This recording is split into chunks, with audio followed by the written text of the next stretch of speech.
साथियों, आज हम झांसी के गढ़मऊ गांव में, ये लगभग झांसी शहर से 20 किलोमीटर दूर का गांव है, जहां पे महिलाओं ने बड़े किसानों से अपनी पुरुषों के बराबर मजदूरी के लिए संघर्ष किया, आंदोलन किया और उन्होंने अपनी मजदूरी पुरुषों के बराबर पाने का हक हासिल किया। और उस पूरे संघर्ष और आंदोलन का नेतृत्व करने वाले आज 3 महिला नेतृत्वकारी हमारे साथ हैं। हम आज उनके परिचय से ये जानने की कोशिश करेंगे कि खुद एक महिला के नाते अपने परिवार, अपने समाज के सामने जो उनको चुनौतियों का सामना करना पड़ता है और किस तरह से उन्होंने अपने संघर्षों से इस विजय को हासिल किया और वो कैसे अपने बारे में एक सपना देखा। मेरा नाम गीता है। गीता आदिवासी है और हम गढ़मऊ के रहने वाले हैं। क्या करती हैं आप? हम तो मजदूरी करते हैं। अच्छा, क्या मनरेगा में काम मिलता है आपको? नहीं सर। तो कहाँ पे? खेतों में मजदूरी खेतों करते? में काम करते हैं। आपके परिवार में कितने लोग हैं? हमारे परिवार में लोग 7 लोग हैं। हमारे संगठन का नाम है जल कल्याण जल संगठन। उसमें मैं जुड़ी हूँ 3 साल से जुड़ी हुई हूँ। उसमें हमने लोगों को जोड़ा है, महिलाओं को जोड़ा है और उसमें बताया गया है कि हक के लिए लड़ना। कितनी महिलाएं आपके साथ जुड़ी हुई हैं? 50-60 लोग। तो ये महिलाओं के साथ मिल करके अभी तक आपने कौन सा आंदोलन किया? मजदूरी की जो लड़ाई थी, महिलाओं को बराबरी से मजदूरी मिलने का, इसमें आप लोगों ने क्या किया? कैसे महिलाओं को जोड़ा? महिलाओं को सबसे इकट्ठा किया हमने। पहले महिलाओं को समझाया कि मजदूरी इतना मिलना चाहिए हम लोगों को। हम काम करते हैं दिन भर खेत में या कहीं पे भी करते हैं तो हमें इतना पैसा मिलना चाहिए, पुरुषों के बराबर मिलना चाहिए। तो सबने बोला कि हाँ मिलना चाहिए और उसके लिए हम लोगों ने मांग की है। रैली निकाली थी और पट्टे के लिए भी मांग की थी। तो जमीन के पट्टे के लिए आप लोगों ने सरकार को आवेदन दिया? जी सर, दिया। कितनी महिलाओं ने? तो ग्राम पंचायत में गढ़मऊ, पिटकुआ, टाकोरी, गोरामछिया, गांधीनगर, 5 ग्राम पंचायत में 160 आवेदन पत्र जमा किए तहसील में। कितना समय हो गया तहसील में जमा किए? 1.5 महीना। हाँ। तो ये 160 महिलाओं को आवेदन देने के लिए 14 तारीख को किए थे, 14 जुलाई को जमा तो किए। इन सबको जो आपने जोड़ा, इसकी तैयारी कैसे किया? कैसे उनको जोड़ा और महिलाओं को कि भाई तुम्हारा जमीन का हक है, सरकार की सर जिम्मेदारी ऐसा है, सर मीटिंग रैली निकाली थी। पहले घर घर जाकर बुलाया था आंदोलन के लिए। ग्राम पंचायत में इकट्ठे हुए थे, फिर उधर से तैयारी की कि पूरी गांव में रैली कराई। अच्छा। हाँ, तो सबको पता चल गया था कि भूमि पट्टा के आवेदन कर रहे हैं। अच्छा। हाँ। तो 160 महिलाओं ने? हाँ, 5 ग्राम पंचायत को 160 महिला ने आवेदन पत्र किए। अच्छा, आपके क्षेत्र में महिलाओं की बड़ी चुनौती क्या है? जैसे आप लोग एक महिला के बतौर आमतौर से देश के अलग अलग हिस्सों में महिलाओं के ऊपर गाँव में बहुत अत्याचार होते हैं, भेदभाव होते हैं। महिला होने के कारण, जाति के कारण अनेक समस्याओं का सामना करना पड़ता है। ऊंची जाति के लोग नीची जाति की महिला को बहुत आसानी से उसके साथ अत्याचार कर देते हैं। क्या ये आपके मानसिकता की कमी रहती है? जुड़कर जागरूक होना, आत्मनिर्भर बनना। सरकार हर किसी के लिए हक को निवारण करती है। किसी को पता नहीं रहता है, जिस लड़ाई हो जाती है, कुछ अपन से बड़ा कोई आता है मारता है, अपन को पता नहीं है कि अपन को कहाँ जाना है। इसको आत्मनिर्भर बनाने के लिए उसे रास्ता बताना है। जाओ थाना बड़ा गाँव है, उधर रिपोर्ट लिखा के आओ। जब किसी ने एक महिला को मारा है, पीटा है, तब पुलिस आएगी तो 10 लोग डरेंगे एक के साथ। अभी आप लोग को संभव नहीं। आप क्या करती हैं? हम तो घर का मशीन चलाते हैं। अच्छा, तो कितना पैसा कमा लेती हैं? कमा लेते हैं, मतलब 20,000 रुपये महीने। तो साथियों, आज हम लोग गोरामछिया गांव में हैं, झांसी शहर से लगभग 20 किलोमीटर दूर, और यहाँ पे हम दलित आदिवासी महिला कार्यकर्ताओं के बीच में है और ऐसी कुछ कार्यकर्ता आज हमारे बीच में हैं और वो आज हमें बताने वाली हैं कि अपने समाज को एक बेहतर दिशा में ले जाने के लिए जो समाज की तमाम सारी चुनौतियां हैं उससे वो किस तरह से संघर्ष कर रही हैं, उस पर उनकी अपनी सफलताएं क्या हैं और हर परिवार से लेकर समाज के अंदर वो किस तरह की चुनौतियों का सामना करती है।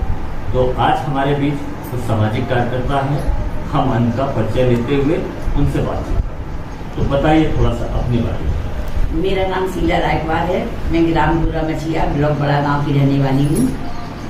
अपनी कुछ कमजोर बहनों के साथ में खड़ी हुई हूँ मैं, और मेरी कोशिश है कि जो निरक्षरता फैली हुई है थोड़ा सा मेहनत करके या जैसे भी निकल के समाज से आगे आ बहनें और मजबूत बने, उसी कोशिश में लगी हुई है। कितने वर्ष से आप ये काम कर रहे हैं?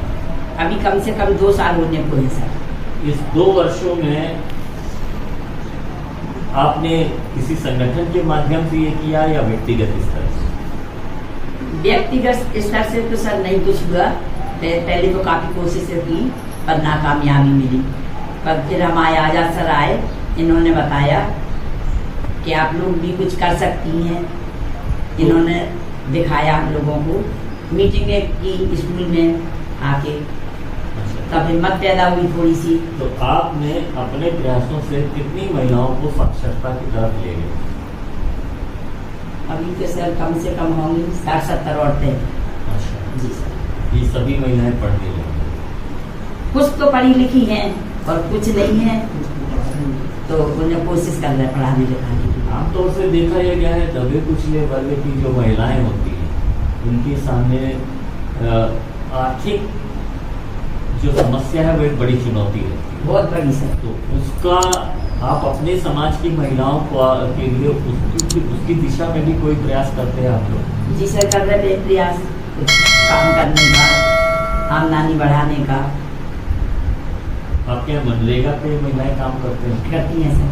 अच्छा, तो ये मनरेगा की महिलाओं के कामकाज के दौरान उनकी भी तो कुछ चुनौतियाँ होती होंगी, काम ना मिलना, मजदूरी समय से ना मिलना या कम पैसा मिलना। ऐसे समय में आपको इन मुद्दों का सामना करना पड़ता है क्या?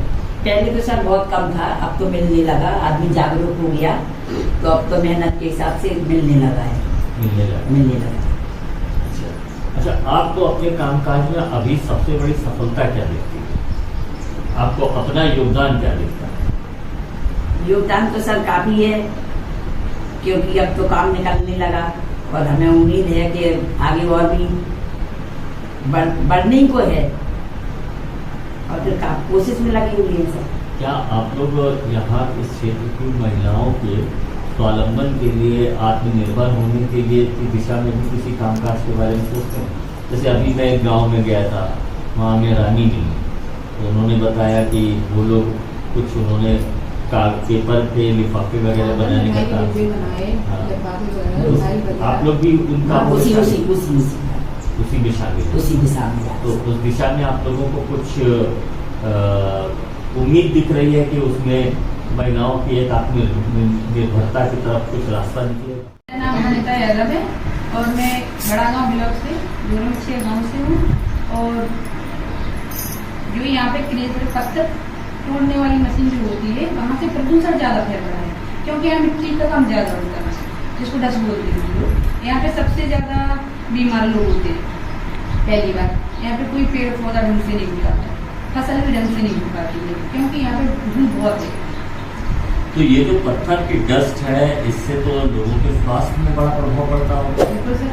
तो उसको लेकर के आप लोगों के स्तर पे क्या प्रयास होते हैं? सरकार से कुछ विशेष योजनाएं या स्वास्थ्य की सुविधाएं वगैरह? सरकार से भी तो कोई योजना नहीं है। फर्टिलाइजर उससे पेड़ पौधे नहीं लगा सकती, सारी की सारी फसल नष्ट जला देती, केमिकल है, जला देती। ये लोग गैस खोलते हैं, हम लोग को डरा भी खराब हो गया। तो उसको लेकर के आप लोगों की तरफ से क्या प्रयास हुए? बहुत सारे प्रयास किए, मतलब कुछ हम लोगों ने जो बताया वगैरह डाल दिए, लेकिन कुछ नहीं पता था। वो लोग पैसे बढ़ाने के बड़े लोग हैं, मतलब कोई स्थायी समाधान नहीं, दिशा में नहीं।